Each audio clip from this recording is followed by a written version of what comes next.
है means chapter का है, चैप्टर 13 का है। एरोमेटिक कंपाउंड ए है, ठीक है, और उसको हमने अमोनिया के साथ हीट किया तो बी बना, और बी को कह रहा है ब्रोमीन और KOH दिया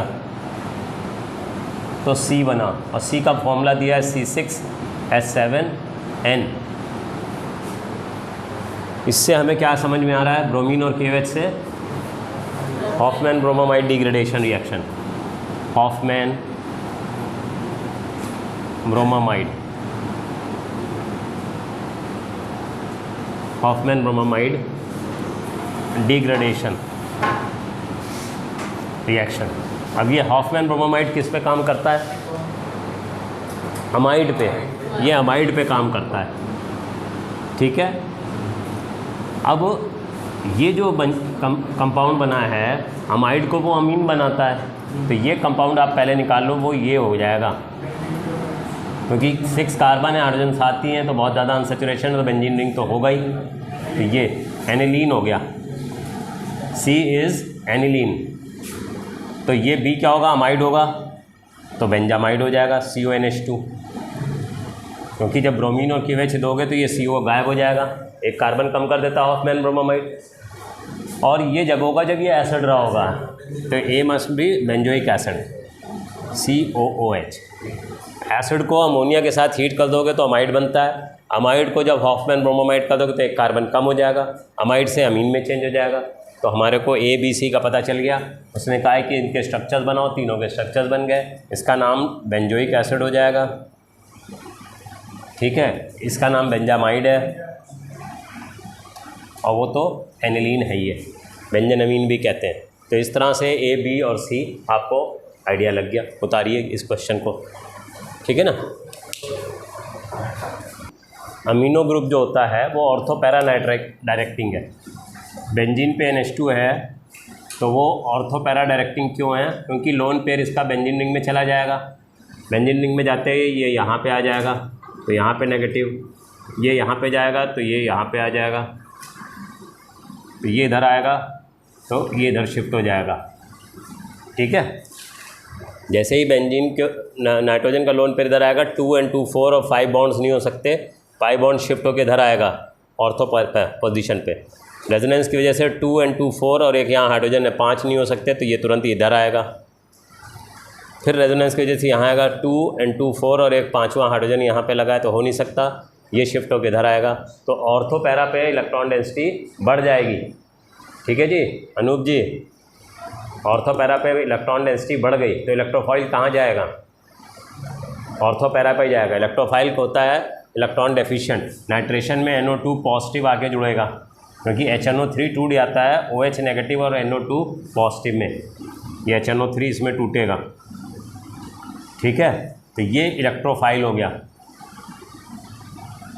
अब बात ये है कि एनिलीन में NO2 को ऑर्थो पैरा पे जाना चाहिए, पर ये क्या कह रहा है कि जब amino group ortho para directing होते हुए भी जब एनिलीन का नाइट्रेशन करते हैं तो it gives substantial amount of Meta nitro aniline, उसमें मेटा नाइट्रो एनिलीन भी बनता है।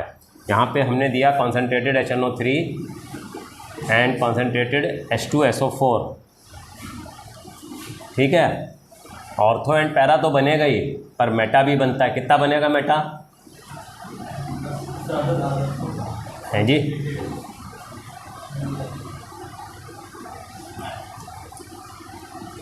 ये ऑर्थो वाला हो गया और ये मेटा वाला हो गया,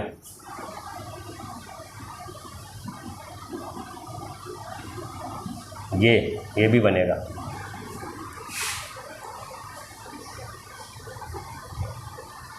ये बन रहा है 51%, ठीक है, ये 51% बन रहा है, ये 2% बनता है, बचा हुआ कितना है 47%, वो ये बन रहा है मेटा नाइट्रो एनिलीन, ठीक है, ये मेजर है, ये पैरा नाइट्रो एनिलीन।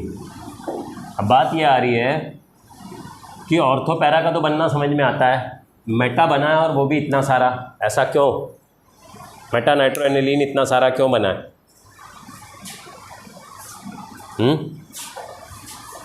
कोई बता सकता है? एक्चुअल में इसमें आपको देखना पड़ेगा कि जब कॉन्सेंट्रेटेड HNO3 और कॉन्सेंट्रेटेड H2SO4 देंगे तो H+ इसके ऊपर आके चिपक जाएगा और उसके बनने से क्या होगा, एनिलीनियम आयन बन जाएगा। Anilinium ion will be formed. यहाँ पे NH3 पॉजिटिव हो जाएगा, NH3 पॉजिटिव, तो ये इलेक्ट्रॉन विड्रॉइंग हो जाएगा, तो ऑर्थो पैरा पे पॉजिटिव आ जाएगा, तो NO2 पॉजिटिव कहाँ जाएगा, जो मेटा पोजीशन है। ठीक है, तो इसमें आपको कहना पड़ेगा कि एनिलीन के साथ ऑर्थो पैरा पे तो जाएगा NO2, कोई दिक्कत नहीं है, बट जब हाईली एसिडिक मीडियम होता है तो anilinium ions are formed and these anilinium ions are electron withdrawing in nature because of which positive charge develops on ortho and para, therefore NO2 will get attached at meta position. Question वो भी पूछ लेते हैं बच्चे कि sir 100% क्यों नहीं हुआ ऐसा? जब वो एनिलीनियम आयन बन गया तो 100% मेटा पे लगना चाहिए था, पर ये 100% एनिलीनियम में चेंज नहीं होगा, कुछ परसेंटेज ही एनिलीनियम आयन में चेंज होती है। जो एनिलीन है वो एनिलीन ही रहेगा मैक्सिमम टाइम, बट कुछ परसेंटेज एनिलीनियम आयन में चेंज हो जाएगा, और जो एनिलीनियम में चेंज होगा तो वो मेटा नाइट्रो एनिलीन देगा। बात समझ में आ गई? तो इसको रिएक्शन को उतारो, मैं इसका आंसर ऊपर लिख देता हूँ। एनिलीन में चेंज नहीं होगा, एनिलीन तो है ही है। जो एनिलीनियम आयन में चेंज होगा वो मेटा डायरेक्टिंग होगा। ये एनिलीनियम आयन है, जो एनिलीनियम आयन है उसके केस में प्रॉब्लम आएगी, उसमें मेटा बनेगा। ठीक है, इसमें हमको आंसर क्या देना है कि 47% मेटा नाइट्रो एनिलीन क्यों बन रहा है, क्योंकि हाईली एसिडिक मीडियम में aniline changes into anilinium ion. Anilinium ion positively charge है तो ये इलेक्ट्रॉन विड्रॉ करेगा, ऑर्थो पैरा पे पॉजिटिव चार्ज आ जाएगा, तो NO2 पॉजिटिव मेटा पे जाके लगेगा, इसलिए 47% मेटा नाइट्रो एनिलीन बन रहा है, जबकि खाली ऑर्थो पैरा बनना चाहिए था क्योंकि NH2 इलेक्ट्रॉन रिलीजिंग है, बट एनिलीनियम आयन बनने की वजह से 47% मेटा नाइट्रो एनिलीन भी बनता है। ठीक है जी, बता लीजिए। ठीक है, why ethylamine is soluble in water. ये इथाइलामीन है C2H5NH2, इसमें हाइड्रोजन बॉन्डिंग हो जाएगी, पर एनिलीन में क्या है, हाइड्रोफोबिक पार्ट बड़ा है। जब भी हाइड्रोफोबिक पार्ट बड़ा होगा हाइड्रोजन बॉन्डिंग में डिस्टर्बेंस होगी। ठीक है, इसमें हाइड्रोजन बॉन्डिंग आसानी से हो जाएगी क्योंकि इसका साइज़ छोटा है, 2 ही कार्बन है, और इसके अंदर हाइड्रोजन बॉन्डिंग हो नहीं पाएगी क्योंकि बेंजीन रिंग बड़ा है, स्टेरिक हिंड्रेंस होगी, तो उसकी वजह से हाइड्रोजन बॉन्डिंग होगी नहीं, इसलिए it will not be soluble. In case of, answer में लिख लो, in case of aniline as the hydrophobic part is large, therefore hydrogen bonding will not take place.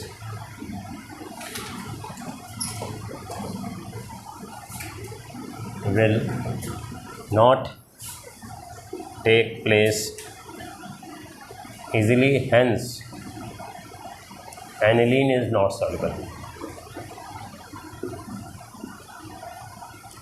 in water, whereas in case of ethylamine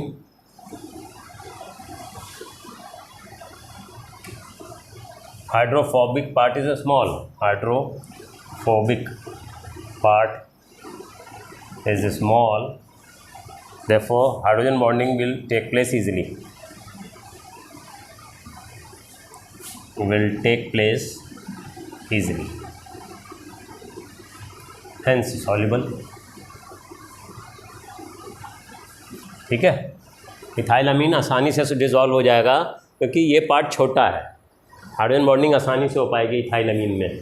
ठीक है, इसके अंदर hydrophobic part, hydro माने water, phobic माने heating, water heating part जो है, carbon वाली chain जो है बड़ी है, स्टेरिक हिंड्रेंस ज़्यादा होने की वजह से हाइड्रोजन बॉन्डिंग ठीक से हो नहीं पाएगी, it will not be soluble in water, ये वाटर के साथ हाइड्रोजन बॉन्डिंग आसानी से कर लेगा, इजीली सॉल्युबल होगा। ठीक है जी, बता रहे इसको। ठीक है, क्वेश्चन ये है कि amines are less acidic whereas alcohols are more acidic. तो एल्कोहल में अगर H+ हट गया तो नेगेटिव चार्ज ऑक्सीजन पे स्टेबलाइज हो जाएगा क्योंकि मोर इलेक्ट्रोनेगेटिव है। और अमीन्स में क्या होता है, H+ हटने के बाद नेगेटिव चार्ज नाइट्रोजन पे आएगा, इट इज़ लेस इलेक्ट्रोनेगेटिव। ज़्यादा इलेक्ट्रोनेगेटिव पे नेगेटिव चार्ज ज़्यादा स्टेबलाइज होगा, इसलिए ये ज़्यादा स्टेबल है H+ हटने के बाद, इसलिए इसका it can release H+ more easily. Alcohol can release H+ more easily क्योंकि उसके अंदर oxygen is more electronegative than nitrogen in amines. ठीक है, negative charge will get more stabilized on more electronegative oxygen rather than less electronegative nitrogen in case of amines, therefore this is more acidic। ठीक है, ये नहीं कहना है कि amines ज़्यादा बेसिक होते हैं इसलिए लेस एसिडिक है, वो आंसर नहीं है। एसिडिक वो है जो H+ ईजिली रिलीज़ कर सकता है। ये H+ ईजिली रिलीज़ कर रहा है क्योंकि इलेक्ट्रॉन छोड़ने के बाद ऑक्सीजन पे आएगा, ये स्टेबलाइज्ड है। इसके केस में इलेक्ट्रॉन छोड़ने के बाद नाइट्रोजन पे आएगा, ये लेस स्टेबल है, ये मोर स्टेबल है, इसलिए इट इज़ मोर एसिडिक। बता लीजिए। देखो एरोमेटिक अमीन जैसे ये है, बेंजीन के ऊपर NH2 लगा है, इसका लोन पेयर बेंजीन रिंग में चला जाएगा, रेजोनेंस में इन्वॉल्व हो जाएगा, ऑर्थो पैरा पे चला जाएगा। जब ये रेजोनेंस में इन्वॉल्व हो जाएगा तो it will not be available for donation. और अगर ओपन चेन में देखोगे तो रेजोनेंस तो होना नहीं है, और ये अल्काइल ग्रुप ऐसे इलेक्ट्रॉन इसके ऊपर फेंकेगा, इलेक्ट्रॉन डेंसिटी हाई होगी, it can donate lone pair easily. तो हम क्या कहेंगे, in aromatic amines the lone pair of electrons of nitrogen gets delocalized in the benzene ring due to resonance.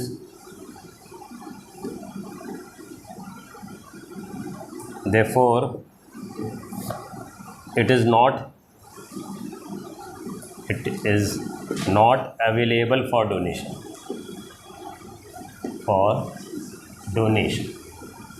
Hence, aromatic amines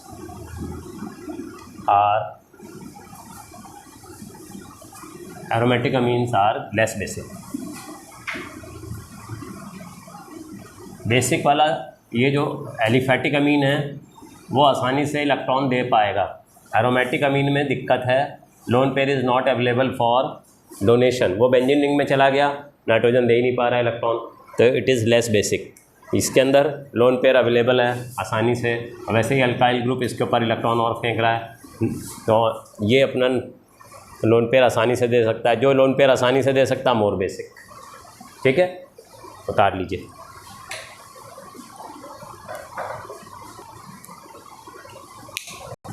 ठीक है, इसमें हम क्या समझाएंगे, in case of primary amines because steric hindrance is less, more hydrogen bonding will take place between the amines, therefore boiling point will be higher.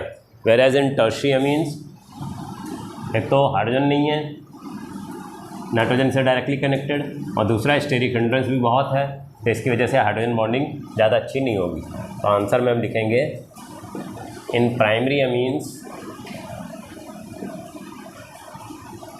Intermolecular hydrogen bonding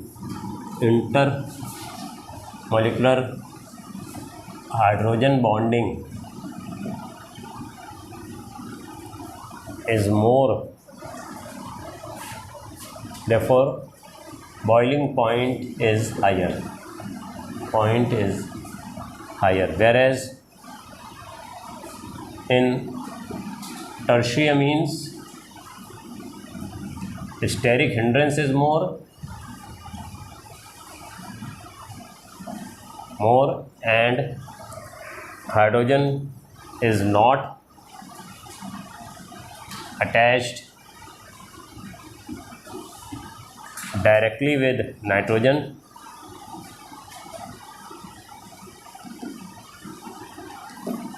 therefore intermolecular forces of attraction